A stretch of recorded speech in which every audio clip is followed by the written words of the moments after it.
दिवाकर नमस्तुभ्यं प्रभाकर नमोऽस्तु ते।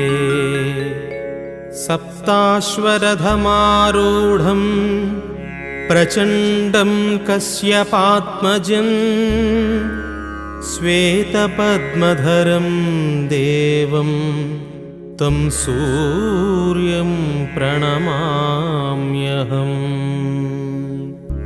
लोहितं रथमारूढं सर्वलोकपितामहं महापापहरं देवं तं सूर्यं प्रणमाम्यहम्। त्रैगुण्यं च महासूरं ब्रह्मविष्णुमहेश्वरं महापापहरं देवं